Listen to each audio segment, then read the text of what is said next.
విద్యార్థుల ఆకస్మిక మరణాలు నివారణకు పేరెంట్స్ తమ పిల్లలపై శ్రద్ధ తీసుకోవాలన్నారు ఎన్టీఆర్ హెల్త్ యూనివర్సిటీ పాలక మండలి సభ్యులు డాక్టర్ వరుణ్ కుమార్ రెడ్డి. ఒత్తిడి లేకుండా చూసుకోవాలని సూచించారు. ఎన్సీఆర్బీ రిపోర్ట్ ఆందోళన కలిగిస్తోందని చెప్పారు. బలవన మరణాలు తగ్గాలంటే తల్లిదండ్రులు మార్పు రావాలంటున్న డాక్టర్ వరుణ్ కుమార్ రెడ్డితో మా ప్రతినిధి Prasad Sharma face to face. NCRB ఇటీవల విడుదల చేసినటువంటి భారతదేశం యొక్క క్రైమ్ సంబంధించిన రిపోర్ట్ ఒక ఆందోళన కలిగించే అనేక అంశాలు అందులో కనిపిస్తున్నాయి. ముఖ్యంగా విద్యార్థుల ఆత్మహత్యలకు సంబంధించి ఈ దేశవ్యాప్తంగా జరిగిన ఆత్మహత్యల్లో విద్యార్థుల ఆత్మహత్యల స్థాయి 8.4% ఉండడం ఒక ఆందోళన కలిగిస్తుంది. దాదాపు దేశవ్యాప్తంగా 13,000 మందికి పైగా విద్యార్థులు వివిధ కారణాలతో ఆత్మహత్యలు చేసుకున్నట్టు మనకు తెలుస్తుంది. ఈ అంశం మీద మాట్లాడేందుకు మనకు ఎన్టీఆర్ యూనివర్సిటీ సంబంధించిన పాలకమండలి సభ్యులు డాక్టర్ వరుణ్ కుమార్ ఉన్నారు. సార్ చెప్పండి, ఈ దేశంలో జరుగుతున్నటువంటి ఈ ఆత్మహత్యల అంశం ఏదైతే ముఖ్యంగా విద్యార్థి లోకానికి సంబంధించిన అంశాలు ఒక ఆందోళన కలిగిస్తుంది, దాని మీద ఒక వైద్యులుగా తర్వాత ఏమని చెప్తారు?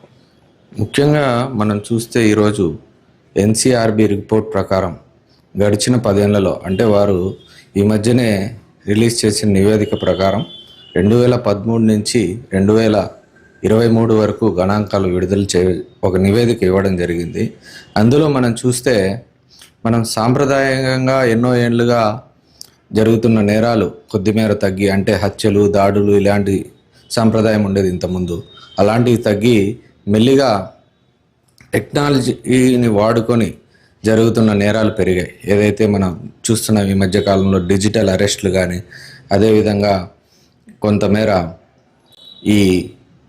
ఈ సైబర్ నేరాలు కానీ, సో ఇవన్నీ కూడా ట్రెండ్ మారిందనమాట గతంతో పోలిస్తే ఇప్పుడు. అందులో కూడా మనం ముఖ్యంగా గమనిస్తే ఆత్మహత్యల శాతం కూడా పెరుగుతూ వచ్చింది. కానీ మనము చింతించాల్సిన అంశం ఏంటంటే ఈ ఆత్మహత్యల శాతంలో కూడా విద్యార్థుల యొక్క ఆత్మహత్యలు గతంతో పోలిస్తే 8.5% అధికంగా నమోదయ్యాయి. సో ఇందుకల ముఖ్య కారణం మనం అన్వేషించాలా. సో అందులో ముఖ్యంగా ఏంటంటే ఈ ఆధునిక యుగంలో మనం చూస్తున్నాము, ఈ ర్యాంకుల వెంబడి పరిగెత్తి ఏదైతే అకాడమిక్ పరంగా, చదువుల పరంగా వాళ్ళకు తీవ్రమైన ఒత్తిడి ఉంది విద్యార్థులకు. మనం చూస్తే ర్యాంకు రావడానికి మరియు ర్యాంకు వచ్చి సీటు రావడానికి మరి ఆ ఆపర్చునిటీ పోవడానికి చాలా చిన్న తేడాలు ఉన్నాయి. సో అందుకే విద్యార్థి చాలా తీవ్రమైన మానసిక ఒత్తిడికి లోనవుతున్నాడు. అదేవిధంగా కుటుంబ పరంగా కూడా చూస్తే తల్లిదండ్రులు కూడా వారి పిల్లలకు మంచి ర్యాంక్ రావాలా, ఖచ్చితంగా ఇదే కాలేజీలో సీట్ రావాలా, ఇదే బ్రాంచ్లో సీట్ రావాలా, ఇటువంటి ఒత్తిడి పెట్టడం కూడా మంచిది కాదు. అదేవిధంగా గతంతో పోలిస్తే మనం చూస్తే పిల్లల్లో కొన్ని దురలవాట్లు అధికంగా వ్యసనాలకు లోనవుతున్నారు. ముఖ్యంగా ఈ మధ్య ఎప్పుడూ లేని విధంగా పాశ్చాత్య దేశాల్లో లాగా మన పిల్లలు కూడా డ్రగ్స్ బారిన పడడం, అదేవిధంగా ఆల్కహాల్ మరియు స్మోకింగ్కు బానిస అవడం, ఇవన్నీ జరుగుతున్నాయి. కాబట్టి ఇవన్నీ ఈ విద్యార్థుల్లో ఈ ఆత్మహత్య శాతం తగ్గాలంటే ముఖ్యంగా తల్లిదండ్రుల పాత్ర ఉంది.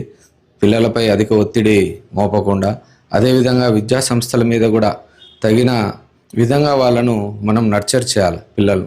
లేదంటే ఈ దేశానికి వెన్నెముకమైనటువంటి ఈ యువతను ఆత్మహత్యల ద్వారా కోల్పోవడం జరుగుతూ ఉంటుంది.